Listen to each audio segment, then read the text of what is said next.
This is our Raleigh bike. We bought it used off of Kijiji, and we're just in the process now of addressing the issues that we found with it in part 1 of our video. It's starting to rain on us. First thing we have to address on this bike is that freewheel back here that wasn't coasting correctly. The problem is that the chain could get sucked into this point here between the tire and the frame, and it could cause someone to lose control, or it could cause damage. So we need to take a look at this freewheel, see if we can save it, and if not, we have to change it. So first thing, we'll take off the rear wheel and inspect it. Using a bolt-on axle here, 15mm wrench.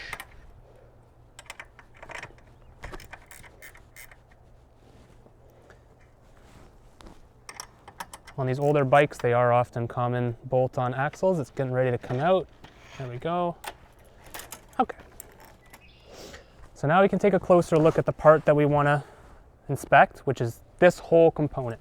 On these older bikes, the bearings and the gears are incorporated into one piece called a freewheel. On the newer bikes, it's actually 2 separate pieces called a cassette and free hub, but this one is actually a freewheel. And you can see when I try to spin this, it doesn't spin very well. It spins like a little bit and then kind of stops. And even here when I'm going slowly, there's a lot of resistance as I'm pushing it. Like even right here, there's points where it gets sort of stuck. So that's what we want to address. So let's take it off. This one we take off with a freewheel removal tool right through here. I'm just going to grab that real quick. And now all we need to do is remove this by turning it counterclockwise. If this was a cassette, you would actually have to hold this with a chain whip, but because this is a freewheel, you don't have to do that with the chain whip. You just need to have this part, the freewheel removal tool, inside, and you're going to push down, which is counterclockwise. So let's do that and see how hard we've got to push. Pretty hard. Let's give it another try here. There we go. Okay, and then you're just going to loosen it out, and you can see the whole thing coming off. It's threaded onto the wheel, and here it comes. Okay, so this is our unit here. This is our freewheel. And so you can see when I try to spin it like this, it's spinning okay. You can hear that dirt, you can feel it. I can feel it here as I'm trying to spin this. So what we could do to try and save this is put some oil, some degreaser down here, try to flush all the contaminants out. In this case, I'm just going to change it. It's not a very expensive part. It's about a $20 part. I'm just going to change this for safety's sake. I don't want to, risk damaging the bike any further. So we'll get rid of that, and we'll get the new one. You can see it's all shiny, new. Feel those bearings. Oh my goodness, so much smoother. So this one, much smoother through here. No problems there. So this just threads right on. Pretty simple. This plastic piece here is just a protector of the wheel. So we already do have some grease on there. And we're just going to take this. Don't cross thread it. So just when you start the threads, really gentle, make sure you're on. So this will self-tighten as you pedal. It's a self-tightening system, but we are just going to put a little bit of tension on it here. That's all. Just a little bit of a turn with the wrench just to make sure it's secure, and that's it. Much better spinning freewheel now, much smoother, and this can go back on the bike. So because we did change that freewheel and we measured the chain in part 1 of the video and we found it was quite worn out, we are going to have to change the chain as well, which is a little bit annoying, but again, the chain's only like 20 bucks, and in this case we'll have a brand new chain, brand new freewheel, and this bike's going to be running real smooth for the foreseeable future.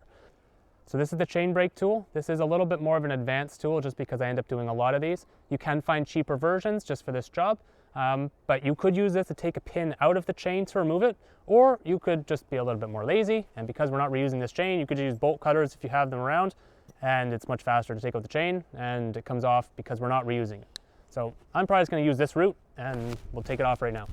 All right, so let's remove the chain. Come on here. I'm just going to give it a nice snip. Comes right off. You don't want to get your hands dirty, you just pull it out with the bolt cutters and save yourself getting some grease on your hands here.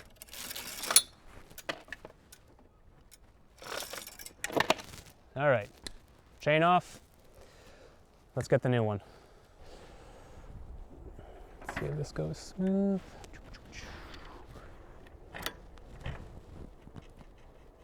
So when I'm putting these bolts on, I like to finger tighten them both. We have to make sure the wheel stays straight in the frame. So I'll finger tighten both sides, and then I'll tighten opposite sides. I'll go back and forth with the wrench. So I'm finger tightening both sides. Our wheel is straight in the frame. It's important to look down from behind it here. And now I'm going to get my wrench and I'm going to tighten this side, this side, this side, this side progressively. I'm not going to crank on one side. It's going to cause the wheel to shift. So we're just alternating. I find if I try to tighten one side all the way, it causes the wheel to slip forward in this dropout, and then the whole wheel stops being centered. So that's why I like to do small turns. Just go back and forth. We're almost at our final tightness. So we got our freewheel on. We're waiting for our chain from Amazon. Hopefully that shows up. But in the meantime, we're gonna tighten up the brakes because we found that the rear brake wasn't attached and the front brake had no braking power. So we pretty much had no brakes on this bike. So I'm gonna start with the rear brake here, and I have to get this cable. Okay, so you can see that this has come out of place here, which is fine. That's how it connects. It comes out to make this easier. All right, so I'm gonna squeeze this. Okay, now our brake's reattached. We can see we've got attachment here. We've got our cable attached here and here. I'm going to give the lever a squeeze, but I think we have to tighten it up probably. So if I squeeze this, we have that same problem. The lever is coming all the way to the handlebar, and the brakes aren't actually fully contacting the rim. I'm only getting a little bit of braking power here. So we do need to tighten it up so that the lever stops about halfway through. I want the lever to be fully contacting the brake here, and right now it's partially contacting the brake here. So to do that, we have a couple options. One would be the shortcut method, which would be just loosening off this barrel adjuster here, which essentially makes the cable housing longer. And that would give us a little bit. See how now I can only push it to here? This would be one way to do it. But in this case, I'm going to need more. So now we have braking at about halfway. So this would work. I'm going to show you the other way for this style of bike as well, just so we have it. This I like for small adjustments. This is a pretty big adjustment, so we want to leave that for smaller adjustments. We'll come back to the back part here. And what we have to do on this style of brake is loosen this bolt and pull the cable through here a little bit more. We need to pull it through at this point. So I'm going to grab my pliers. So we're trying to pull this triangle piece, the wedge, up a little bit here. So I moved it up. It was attached here. I'm going to attach it a little bit higher around here. And I'm going to now tighten it down in that point. Might go a little higher just to, okay. This is a little bit of a back and forth process. It's not a guaranteed. We'll tighten this down. Again, you can get a wrench for this, but I just like the pliers. Okay, so now our wedge is retightened a little bit higher. I have to get this back attached now, so it probably will be a little bit of a challenge to get it attached here, but let's see how we do.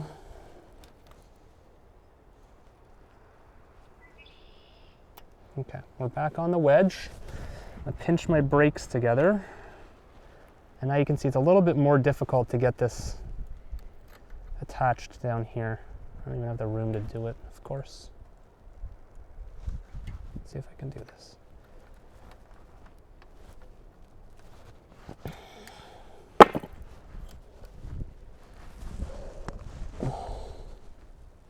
Yeah, I put a bit too much. Oh, we got it. Nice. Okay. So now we've got that piece back in there. We've got this tightened up. We pulled a little bit more cable through here. I might just double check to make sure we're tight enough here. Don't want to be having the cable pull itself through. Okay. Let's check our brake at the lever. See how we did. Okay, great. So now when I squeeze it, I can only get it about halfway at most, and I'm getting braking pressure right here. So this is exactly what we wanted. If I did need to make small adjustments, now I can just use this barrel adjuster. But right now, this is about the maximum braking you'd want. So that's great. We got the back brake working perfectly. I'll put the end cap back on. This is the end cap for the cable. We want to put this on to prevent fraying. This is the one that was on there. So we're just going to try and take out some of that oval, make it a little more circular so we can reuse it. That hopefully will be enough. Let's try it. It's in a tough spot.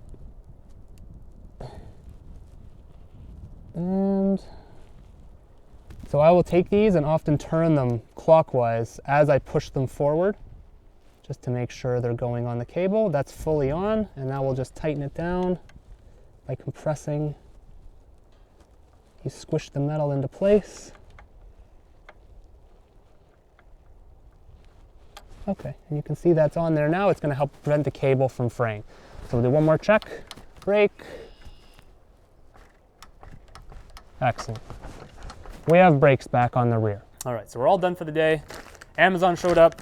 They finally brought our package. So we had the stand almost in the garage, so we just left it here because I didn't want to take it all the way back to the back.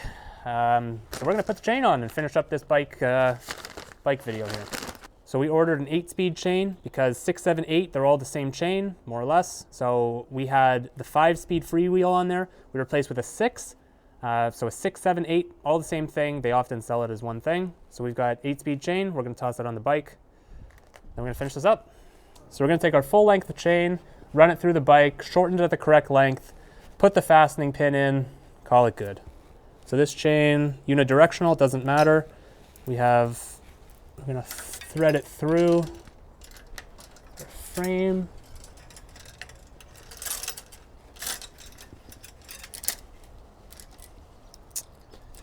All right. Boom, boom, boom. So the 6 gears fit, except that bolt is in the way right here. I can't get it in the right gear. Ay, these fenders are just so many issues. No, I don't. Come on, work for me, fingers. Okay. So I'm gonna take this out. It's not even attached anyways. So unforeseen issue. The fender mounting bolt was in the way of the chain because I guess the 6 gear freewheel is a little wider. So we're just gonna have to adjust a little bit here temporarily. Let's just get this out of the way for now. So we need to align our lower jockey wheel with the gear. So we're just going to adjust our high adjustment, our hardest gear, get these straightened out. It's looking pretty good right there. Let's try there. We'll fine tune it when we get the chain fully attached, which hopefully is one of these days. Okay, so I got the gears. I actually don't need to shorten this chain at all. We can go right on. So let me grab my quick link.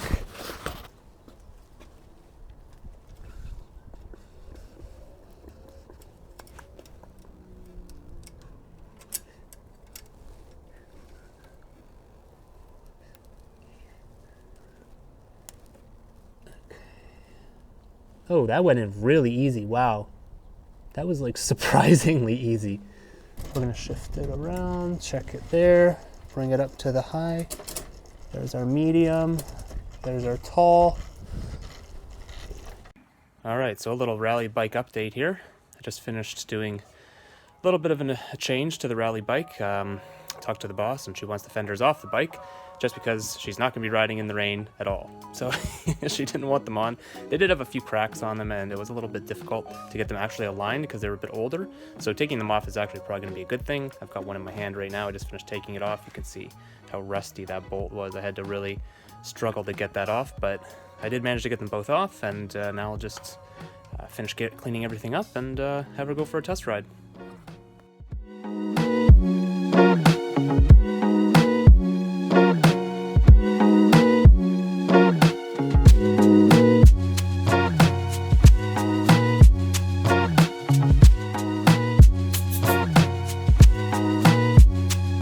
So if you found this video interesting and you're thinking of repairing your own bike, buying a used bike yourself, and you want to learn how to do that, we actually have a full step-by-step course on how to work on your own bike.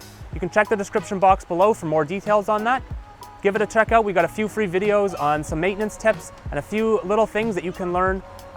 Just check it out, description box below.